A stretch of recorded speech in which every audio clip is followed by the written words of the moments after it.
एक मेजर जो सवाल हमारे पूरी दुनिया के सामने आ गया है, वो सवाल है अस्तित्व का। अस्तित्व का सवाल जो है वो शांति से भी पहले है। अब अस्तित्व का सवाल को यदि अपन समझे और इसकी हिस्ट्री में जाएं, तो हिस्ट्री में ये हुआ कि भी खगोलीय घटनाक्रमों की वजह से इस धरती के ऊपर जीवन जो है ना, वो कई बार लुप्त हुआ। लेकिन वैज्ञानिकों ने, अब जो पूरी वर्ल्ड के वैज्ञानिकों के पास में बहुत सारे रिसर्च के उनके पास में साइंस और टेक्नोलॉजी है, और उस साइंस और टेक्नोलॉजी की वजह से वो बहुत ही एक गणना कर पाए हैं कि भाई अब जो विलुप्ति होने वाली है, अब जो मानव और प्रकृति के यानी धरती को जो अस्तित्व खतरा है, वो ह्यूमन इंटरेक्शन है। मानव जाति ने जो इंटरेक्शन किया प्रकृति के साथ, उसकी वजह। और ये कैसे पता लगा? ये पूरा जो पता लगा है, ये आरपी सराफ साहब की अभी राइटिंग में देखो तो पिछले 300 सालों का नहीं बल्कि पिछले 100 सालों में जो टेक्नोलॉजी का भारी जबरदस्त जो विकास हुआ, आप देखें कि आदमी का आना जाना पुराने जमाने के अंदर तो पैदल आना जाना था, फिर बैलगाड़ी आई, फिर गाड़ी घोड़े और थोड़े बहुत आए, रेलगाड़ी आई, हवाई जहाज आई। लेकिन अब आदमी सुपरसोनिक स्पीड से फिजिकली भी टच कर सकता है। आपने अभी यूक्रेन युद्ध में सुना भी है कि सुपरसोनिक स्पीड से मिसाइलें जा सकती है। इसका मतलब, और इंफॉर्मेशन टेक्नोलॉजी के अंदर ये कि आपका दाना पानी बंद कर दिया जाता है। अब वो कहते हैं साहब आप पैसे भी नहीं निकाल सकते हैं, आप कुछ भी नहीं कर सकते हैं। तो इसका मतलब इंफॉर्मेशन टेक्नोलॉजी। और जो स्पेस टेक्नोलॉजी है उसके अंदर तो आप देखो कितना हो गया कि अभी जो लेटेस्ट आया है वो रशियन यात्री आया है जो पूरे 300 दिन से ज्यादा स्पेस में रह के आ गया, 300 दिन से ज्यादा। तो स्पेस टेक्नोलॉजी के अंदर बहुत जबरदस्त है। और इन सारे से क्या ये हो गया कि विश्व हमारा एक पूरा गांव बन गया, विलेज बन गया। आप देखेंगे कि यूक्रेन युद्ध चल रहा है, लेकिन रशिया का अबाध रूप से तेल और नेचुरल ऑयल गैस जो है वो यूरोप में सप्लाई हो रही, नाटो देशों को सप्लाई हो रही है। मतलब बिना युद्ध में भी काम नहीं चल पा रहा है, युद्ध में भी काम नहीं चल पा रहा है। पुराने जमाने में ऐसा नहीं होता था, पुरानी जो व्यवस्थाएं थी उसके अंदर ऐसा नहीं था, लेकिन आज की इस अंतर्निर्भर दुनिया के अंदर ये बिल्कुल संभव हो गया। और ये हिस्टोरिकली हमें समझना है। आरपी सराफ साहब ने 1974 के अंदर जब इंडियन सोसाइटी लिखी, जो इंडियन सोसाइटी लिखते हुए उन्होंने लिखा कि यदि भारत की हिस्ट्री को यदि जानना है तो हमको पहले वर्ल्ड हिस्ट्री को जानना पड़ेगा। जब वर्ल्ड हिस्ट्री को जानते हैं तो वो इस बात पर आए कि वर्ल्ड हिस्ट्री का जो आगा वो कहां से हुआ, वो तो इस मानव जाति आई, एक ह्यूमन स्पीसीज आई, और ह्यूमन स्पीसीज से पहले के इंटरेक्शन जो है वो उन्होंने देखा कि खगोलीय विद्या से जो इंटरेक्शन हुआ उससे हमारा पृथ्वी का आगमन हुआ, पृथ्वी आई, उसके बाद में बहुत सारे जो चेंजेज हुए, चेंजेज होने के बाद में ह्यूमन स्पीसीज आई। तो हिस्टोरिकली देखें तो ये जो पूरी दुनिया है वाकई बहुत ही, मतलब जिसको कहता है ना कि आज तो विलेज सबको ही समझ में आ रहा है, पुराने जमाने में भी बिल्कुल समझ में आ रहा है। मैंने पिछले अपने एक बार बात कही थी कि जिसको हम आज उत्तरी भारत मान रहे हैं, और 10 लाख साल पहले ऐसा नहीं था। हिमालय तो 6 किलोमीटर ऊपर बढ़ा है, एक सेंटीमीटर करके। और जो हमारा यहाँ का जो पानी था, समुद्र था, जिसको पैसिफिक सागर बोला है, उसमें ये बिल्कुल सराफ साहब ने कहा कि ईसा पूर्व 8000 से 10,000 वर्ष पहले, एक जगह लिखा 7000 से 8000 वर्ष पहले, या कोई ऐसी आबादी नहीं थी। अब इसका मतलब ये यूनिक मान लेना किसी चीज को, जैसे बहुत सारे धारणाएं हैं कि एटर्नल सत्य जिसको मान लेते हैं कि ये देश ये बहुत ही मतलब महान है, ऐसा नहीं है। तो इसके अंदर जब मानव के इंटरेक्शन की बात करते हैं तो इंसान का इंटरेक्शन अब इंसान है, इंसान को भी ज्यादातर थ्योरी है ये कहती है कि भी ये बिल्कुल एक प्रकृति का ऐसा जीव है जो सबसे सुपीरियर है। अब जब सबसे सुपीरियर जीव है तो इस जीव ने क्या किया, इस जीव ने, मैं ज्यादा कहानी में नहीं जाता, लेकिन ये सुपी और सारे सारे का मतलब है कि सारे धर्म मान रहे, कोई धर्म ऐसा नहीं है जो इंसान को सुपीरियर नहीं मानता। एडम स्मिथ जो आर्थिक अर्थशास्त्री, उन्होंने भी इसको सुपीरियर माना, मार्क्स ने भी इसको सुपीरियर माना मनुष्य जाति को। अब इसका मतलब है कि मनुष्य यदि सुपीरियर है, सबसे एक महान घटनाक्रम है, तो बाकी जो गौण घटनाक्रम हो जाता है, झगड़ा वहां से शुरू हो जाता है। जब हमारे ये समझ में आता है कि नहीं, मनुष्य खुद भी तो, सब धर्मों में एक बात कहते हैं, मनुष्य कहां से आया, हवा, मिट्टी, पानी, आग, आकाश, इन सारे, वो कई 5 तो बोलते हैं, कोई कुछ बोलते हैं, तो इसका मतलब इंटरेक्शन से आया। मनुष्य भी खुद अपनी पैदाइश इंटरेक्शन से। तो आप सबने बहुत अच्छी तरह डिफाइन किया है, ये एक ऐसा जीव नहीं है जो सिर्फ माया है, ये मायो सोशल है। जब मायो सोशल है तो उसकी चिंताएं हमेशा रहती है कि वो शांति से जिए। शांति काल की जब बात करते हैं, पुराने गण और कबीलों से लेकर के, तो पहले तो क्या फूड गैदरिंग था, तो लोग भूख के कारण एक दूसरे को मार देते थे, भूखा नहीं रहना चाहता कोई भी, और छीना झपटी होती थी।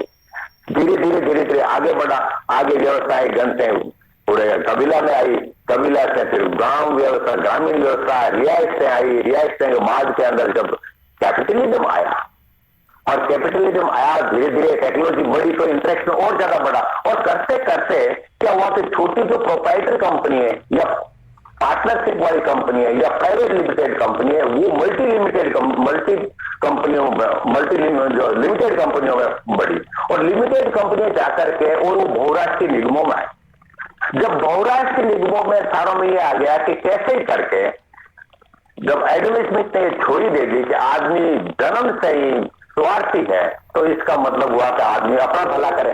जो अपना भला करते हैं, तो पैसे की बात आती है, तो पैसे में सबसे ज्यादा होगा वही बढ़िया होगा। तो इन कंपनियों ने क्या हुआ कि जैसे ईस्ट इंडिया कंपनी की बात है, आई तो वो व्यापार करने के लिए, अपने प्रॉफिट के लिए आई थी, लेकिन प्रॉफिट ज्यादा जब होता है जब वो सत्ता पर लोगों पर कब्जा करे। तो इस तरह से करते करते इन मल्टीनेशनल कंपनियों ने, कॉर्पोरेट कंपनियों ने आज पूरी दुनिया के ऊपर अपना कब्जा कर लिया, और उस कब्जे को साबित कैसे होता है, वो एग्जीक्यूटिव कमिटीज के तौर पर होता है। एग्जीक्यूटिव क्या है? एग्जीक्यूटिव कमिटी इन कंपनियों के संयुक्त राष्ट्र संघ है, IMF है, वर्ल्ड बैंक है, एशियन डेवलपमेंट बैंक है, और फिर इनकी सरकारें हैं, और फिर इनकी आवाज डिस्टर्ब आ रहा है, आवाज थोड़ी डिस्टर्ब हो रही है, आवाज डिस्टर्ब हो रही है। माइक हटा दो, माइक हटा दो, माइक हटा दिया मैंने,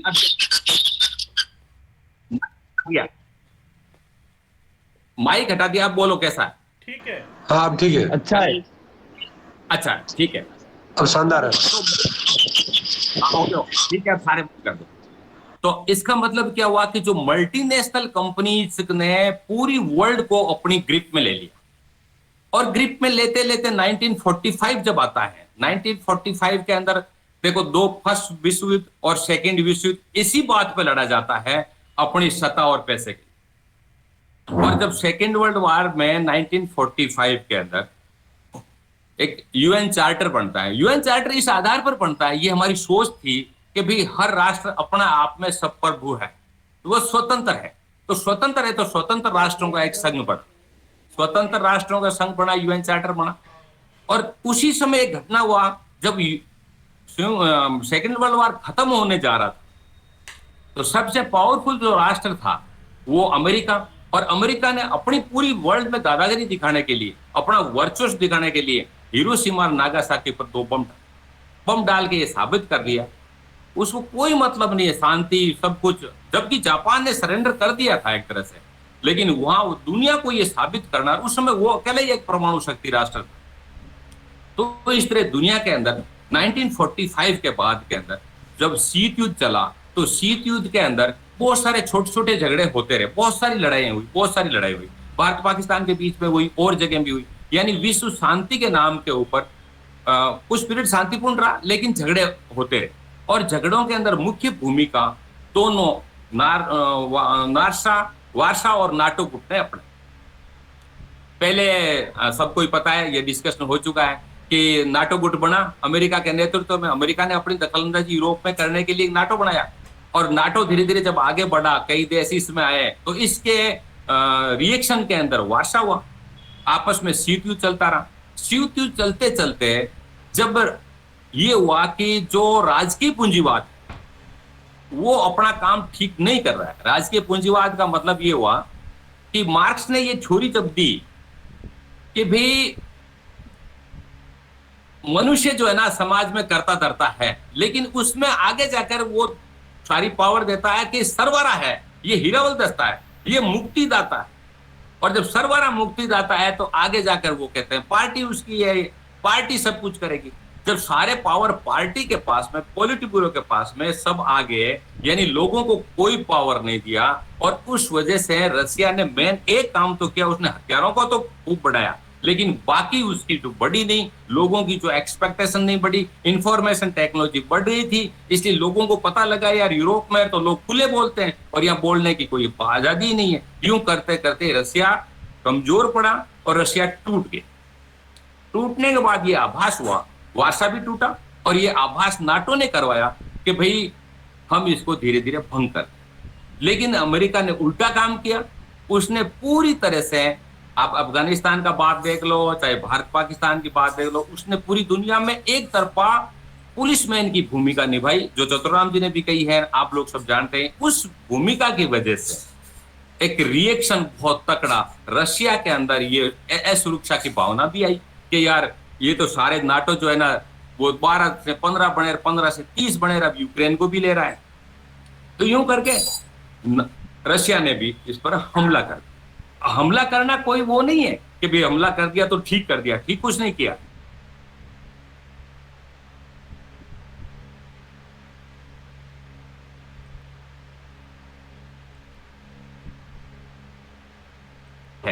जैसे आप साहब हमेशा ही बोलते हैं भारत पाकिस्तान विभाजन क्या असंभव थोड़ा ही था, बहुत सारे रास्ते थे। तो यूक्रेन पर हमला करना ही कोई थोड़ा ही रास्ता था, और बहुत सारे रास्ते थे, जनमत के बहुत सारे रास्ते, लेकिन वो नहीं अपना। और युद्ध हो, युद्ध से हुआ क्या? युद्ध से हुआ चलो उनके हथियारों की होड़ और हथियारों का तो उनका कंपनियों का फायदा हुआ, लेकिन सारी विश्व के अंदर त्राई त्राई कर रही, सिर्फ अकेली यूक्रेन और रशिया की जनता ही नहीं, यूरोप की जनता भी। और इस बात को अभी सामने नहीं आ पा रहा। अभी बहुत सारे लोग, बहुत सारे स्वतंत्र पत्रकार, बहुत सारे चिंतक जो बातें लिख रहे हैं हमारे बीच में नहीं आ रही, लेकिन इसका सीधा सीधा असर श्रीलंका में भी दिखा, आपको पाकिस्तान में भी दिखा। पाकिस्तान की तो सरकार चली गई और श्रीलंका के अंदर महंगाई के रूप में जारी है। और धीरे धीरे आप देखना, साल 6 महीने के अंदर पूरी वर्ल्ड के अंदर हर देश, इंडिया से अभी मिस्र घूम रहा पूरे पंजाब के अंदर, इस बात के लिए मुझे गेहूं दे दो, गेहूं ले दो, 10 लाख टन या गेहूं ले जा रहा है। उसको पता है कि यूक्रेन और रशिया के अंदर लड़ाई होने से वहां से मेरे गेहूं मिलेगा नहीं, और ये आपदा में अवसर ढूंढ रहे कि साहब बोलो चलो बढ़िया है, गेहूं का भाव हमको मिल जाएगा, ये कर लेंगे फर्क। लेकिन जहां तक विश्व शांति का सवाल है, ये जब तक नहीं हो सकता जब तक मानव जाति ये नहीं सोचे कि विश्व शांति तब होगी जब एक तो जो पर्यावरण का जो खतरा है, पर्यावरण का खतरा यानी पूरी प्रकृति और मानव दोनों स्रोतों को नहीं समझेंगे, जब तक विश्व शांति नहीं हो सकती। विश्व शांति के लिए हमारे पर जिम्मेदारी है, जो लोग आने सीपीएम के हैं उनके ऊपर बहुत बड़ी जिम्मेदारी है कि वो विश्व शांति को पहले समझे। बहुत सारे सोचते हैं मैं घर तो अपना ठीक कर लूं, मेरा परिवार ठीक है, मुझे पड़ोसी से क्या लेना देना। ऐसे यूक्रेन में भी बहुत सारे लोगों ने कहा, लेकिन मारिउपोल पूरा खाली हो गया, 4 लाख की आबादी में 3 लाख बाहर चले गए, वो भी अपने घर का ही कर रहे थे। इसका मतलब ये तो साबित हो रहा है कि हमको भी पूरी तरह से सिर्फ घर का नहीं, घर का ठीक है आप और हम करें सारे लेकिन एक सामूहिक जिसको बोलते हैं ना सोशल वाली बात हम करें, तो विश्व शांति तब हो सकती है। आज के दिन सबसे पहले यूक्रेन वाला ये युद्ध खत्म हो। युद्ध कैसे खत्म हो? स्पष्ट तौर पर एक जनमानस पे खड़ा हो। जनमानस इस बात के लिए कि वो अमेरिका को कहे और नाटो कहे कि भैया यूक्रेन को तुम मत मिलाओ, और यूक्रेन बिल्कुल अब तो सरेंडर के ऊपर आ ही गया। देखना, यूक्रेन बिल्कुल साफ कहे कि मैं हर सूरत के अंदर नाटो को ज्वाइन नहीं करूं। अमेरिका चाहता है वहां वो वार चलता रहे अफगानिस्तान की तरह, वो तो चाह ही रहा है कि वहां एक नासूर खड़ा हो जाए, बस वो तो उसकी चाल ही है। तो इस तरह से सबसे पहले है कि यह युद्ध विराम हो कैसे। कोई ये कहता है कि रशिया युद्ध बंद कर दे, वो एक तरफा नहीं कर सकता जब तक कि नाटो ये आश्वासन नहीं दे या संयुक्त राष्ट्र संघ आश्वासन नहीं दे, तब तक होगा नहीं। अब ये कर रहे हैं कि उसको वीटो से और हटाने की कोशिश कर रहे हैं। अभी कल परसों और वोट पड़ने की बात आ रही है कि भी इसको वीटो पावर से हटा दो, क्या फर्क पड़ता है, वो तो फिर और ज्यादा। और एक तरफा तौर के ऊपर अमेरिका ने बहुत सारे, कई बार आपने देखा होगा, कई राष्ट्रों को वो कहते हैं कि ये मेरे दुश्मन राष्ट्र की वो कैटेगरी में लाते हैं कि इनको कोई सप्लाई नहीं करना। और आतंकवादी बिना परिभाषित किए वो एक जंग छेड़ देता पूरी दुनिया का, जो आतंकवादी है उनका हम खात्मा करें। तो इसका ऐसे कैसे विश्व शांति हो? तो विश्व शांति जब हो सकती है जब हम पर्यावरण के पॉइंट को भी समझें और इतने ज्यादा इंटरेक्शन के पॉइंट को ही समझें। रही बात देश की, बहुत सारे फॉर्मूले लगाते हैं कि भाई धर्म जो है शांति पैदा कर, सारे धर्म शांति ही सिखाते हैं, लेकिन वास्तविकता आज के दिन क्या है, धर्म आप प्रासंगिक हो गए, उनमें अच्छी बातें हैं, ये हमने ही माना, शराब साहब नहीं माना, लेकिन अच्छी बातें धर्मों की जब बंद हो जाती है, जब वो अतार्किक अवैज्ञानिक तरीके से उसको अंध भक्त होकर के मानना शुरू करते हैं, तो धर्म वहां पर वो जो है ना नेगेटिव रोल प्ले करने लगे कि सब कुछ इसी में ही।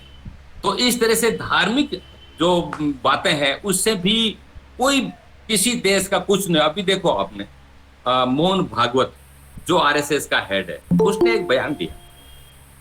क्या बयान दिया? हम 15 साल के अंदर अखंड भारत कर। अब जिसको अखंड भारत आरएसएस से चलती है, वो अखंड भारत तो वो है जो अफगानिस्तान से लेकर के, बर्मा से लेकर के, थाईलैंड से लेकर के पाकिस्तान तक, वो अखंड भारत। कैसी हवा में बातें कर कि अखंड भारत, और बीच में आएगा तो उसको तराशाई कर दे, ये उसने बात कही है। रामनवमी के दिन जगह जगह आप सारी जगह देख, क्या ये शांति के पैगाम थे? कहते हैं राम शांति का पैगाम लेके गया। क्या पैगाम लेके गया? सारी जगह ये हुआ कि यहाँ रहना है तो ये करना होगा, ये हमारे झंडे हैं, डंडे हैं, और दूसरों के घरों में जाकर के, दूसरों की मस्जिदों में जाकर के, और इस तरह से जो व्यवहार किया उससे सारी, और कुछ नहीं, ये राजनीतिज्ञों ने धर्म को अपने पक्ष में यूज करने के लिए टूल के तौर पे काम कर रहे हैं।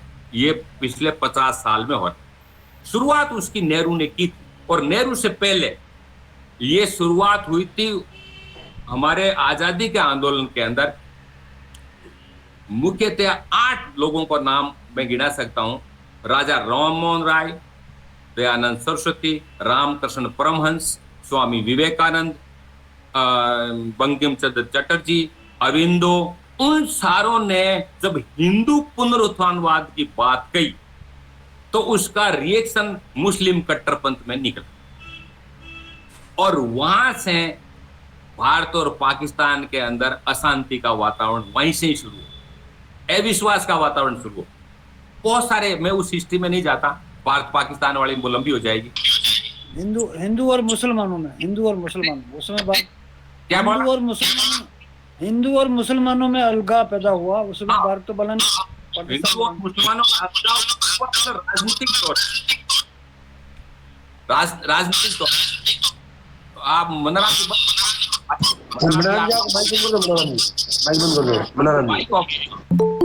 तो 1947 के बाद के अंदर जब हमारा संविधान बना, संविधान सभा के अंदर डिस्कशन होते हैं, डिस्कशन होने के बाद के अंदर ये तय होता है कि भी पाकिस्तान बन गया मुसलमानों के लिए, 2 नेशन की थ्योरी, तो ये मेजर हिंदुओं के लिए। तो यहां पर बहुसंख्यक धर्मावलंबियों को अपीज करने के लिए, खुश करने के लिए, पूरे संविधान का शुरू से लेकर एंड तक आप देखेंगे कि सब का सब वहां वर्चस्व हुआ। और इससे क्या हुआ कि यहां रहने वाले जो मुस्लिम है, उनको पहले महसूस तो ऐसा हो रहा था कि ये वाकई एक धर्मनिरपेक्ष राष्ट्र बनेगा, जहां धर्म को राज्य काम में नहीं लेगा, पार्टी काम में नहीं लेगी। लेकिन हुआ क्या, धर्म को राज्यों ने और पार्टी ने हमेशा काम में लिया, उससे इनका और अलगाव हो गया, और अलगाव हो गया, और बहुत सारे दंगे हुए। मैं एक सवाल पूछना चाहता हूं कि जब मुस्लिम लीग और पाकिस्तान बन गए 1947 के बाद, तो फिर तो दंगे नहीं होने चाहिए थे ना धर्मनिरपेक्ष राष्ट्र के अंदर, लेकिन कितने लोग मरे? अभी एक मोटा अंदाजा ये है कि करीब 10 लाख लोग छोटे मोटे दंगों में मारे गए। 10 लाख, इंडिया की बात कर रहा हूं, 47 के बाद की बात। जो 47 में मरे वो तो बिल्कुल अलग है, जिसको कहते हैं शांतिपूर्ण आजादी आई, उसमें 10 लाख लोग मरे, सबको पता है। 40 लाख घायल हुए, सबको पता है। 250 250 लाख लोग बेघर बाहर हुए, सबको पता, बर्बादी हो गई। इसका मतलब हुआ कि धर्म के नाम के ऊपर तो कोई राष्ट्र, यदि धर्म के राष्ट्र नाम पर यदि कोई राष्ट्र बढ़िया चले तो फिर मुस्लिम राष्ट्र क्यों लड़ रहे? धर्म के नाश बढ़िया हो तो फिर हिंदुओं में, हिंदुस्तान में हिंदू राजा आपस में क्यों लड़ते? ये सारी की सारी जो कहानियां हैं, अब हिंदुस्तान के अंदर कैसे शांति है? हिंदुस्तान में शांति तभी संभव हो सकती है जब वर्ल्ड की शांति। वर्ल्ड की शांति के लिए जरूरी है कि यूएनओ का रीस्ट्रक्चर हो, यूएनओ पावरफुल बने, वहां जो वीटो पावर की शक्ति दी गई है वो खत्म हो, और वीटो पावर की शक्तियों के साथ साथ खत्म होने के साथ साथ वहां पर बहुमत के आधार पर फैसले हो। आज के दिन तो यही। और जो परमाणु हथियार, रासायनिक हथियार है, वो सारे क्यों हो? इसलिए कि मानव जाति की और प्रकृति की डिमांड क्या? डिमांड तो ये है कि हम सुखी से जिए। सुख से जीने के लिए उसको हवा शुद्ध चाहिए, पानी शुद्ध चाहिए, पर्यावरण शुद्ध चाहिए, भोजन शुद्ध चाहिए। ये सारी बातें तब हो सकती है जब हमारी विश्व शांति हो। और विश्व शांति के लिए दूसरा, ये जो गैप हो गया अमीरी और गरीबी का, अभी मैं बताऊं आपको, एक हाई कोर्ट के जज कहते हैं कि सब किसी भी सूरत के अंदर गरीब को तो न्याय मिल ही नहीं सकता, है ही नहीं। हमारे न्याय में मतलब वो ही खामी है, वो मतलब तैयारी नहीं कर सकते, गरीब न्याय ले नहीं सकता। तो सराफ साहब ने बहुत ही एक प्रपोजल दिया है, यदि विश्व शांति चाहते हो, देश की शांति चाहते हो, तो 1:5 का इकोनॉमिक गैप जो है ना, वो तो रह सकता है। बाकी ये जो गैप, आप छोटा सा आंकड़ा आप लोगों के सबके सामने आया कि कोरोना काल से पहले हिंदुस्तान में 102 अरबपति थे, जो 142 अरबपति हो गए। अकेले अंबानी की जो संपत्ति थी 36 लाख थी, वो 85 लाख चली गई। इसका मतलब क्या हुआ? और गरीब जो 48% और ज्यादा गरीब हो गए। इसका मतलब ये कैसे शांति रह सकती है? किस रूप में शांति रह सकती है? ऐसे ही बहुत सारे जो आरक्षण वाले हैं, वो आरक्षण में शांति देखते हैं कि सब आरक्षण मिल जाएगा तो शांति हो जाएगी। नहीं, शांति सबसे पहले होती है कि इंसान का माइंडसेट, और माइंडसेट में होती है एनएससीपीएम क्या बोलती है? एनएससीपीएम बोलती है लोगों को पावर देना। घर में क्यों झगड़े होते हैं? घर में इसलिए झगड़े होते हैं कि एक व्यक्ति सोचता है कि मेरे अनुसार घर चले, पति सोचता है, पत्नी सोचती है मेरे अनुसार चले। अब दोनों अपने अपने अनुसार चलाने की कोशिश करते हैं तो घर में होता है झगड़ा। जबकि एक दूसरे का रेस्पेक्ट करे, बातचीत करे बैठ करके, तो फिर एक दूसरे को एडजस्ट करके उस घर में शांति हो। इसी प्रकार यदि आपस में धर्मों की भी कोई बात है, वो कहता वो लाउड स्पीकर देता है, तो वो कहता लाउड स्पीकर तो तेरा भी है, तू भी तो सारी रात चलाता है, वो तू भी तो सारी रात भजन गाता है, तू भी तुम्हें नहीं सोने देता। वो कहता 5 बार अजान, तो वो कहता 5 बार हनुमान चालीसा। ऐसे शांति थोड़ी आएगी। हमको अल्टरनेट लेना पड़ेगा। अल्टरनेट ये लेना पड़ेगा कि भैया ये जो पुराने फॉर्मूले हैं अब काम नहीं कर रहे हैं, न धर्मों के कर रहे हैं, न जातियों के कर रहे हैं, जातियों का आरक्षण के कर रहे हैं, ये कोई फॉर्मूले काम नहीं। आरक्षण दिए ना, हो गए ना, 70 सालों से तो चल ही रहा है।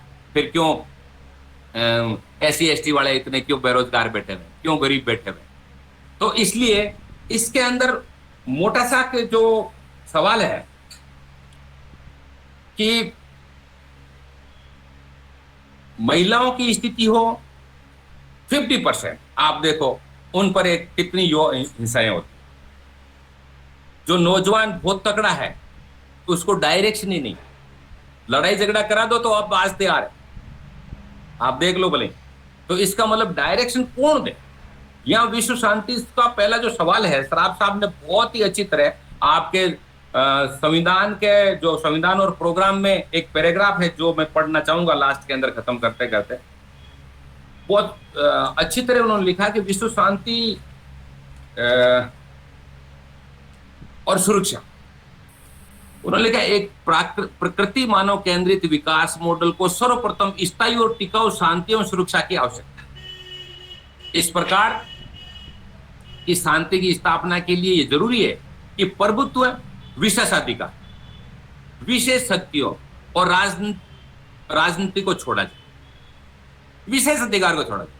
व्यक्ति कोई आएगा, जैसे इन्होंने लिखा था चतुर्नाथ ने, कोई आएगा, अवतार आएगा, वो ठीक करेगा। कोई पार्टी में आएगा, अरे यार अब क्या, अब तो बस केजरीवाल आएगा, वो करेगा। प्रधानमंत्री का अल्टरनेटिव वही है। अब ये सवाल करने लगे, यानी व्यक्तियों के ऊपर केंद्रित होकर के परमाणु शस्त्रों पर पूरा नियंत्रण संयुक्त राष्ट्र संघ का करके उसको पूर्ण तौर पे हटाना, निश्चित करना, और जो टकराव और सैनिक समाधान की नीति समाप्त करके राजनीतिक, आर्थिक तथा विकसित एवं विकासशील देशों के बीच विकास का फर्क एवं अमीर और गरीब के बीच की खाई को हटाया जाए। ये तभी विश्व शांति संभव हो सकती है, नहीं तो विश्व शांति संभव नहीं हो सकती। तो दोस्तों, व्यावहारिक तौर के ऊपर अब हम क्या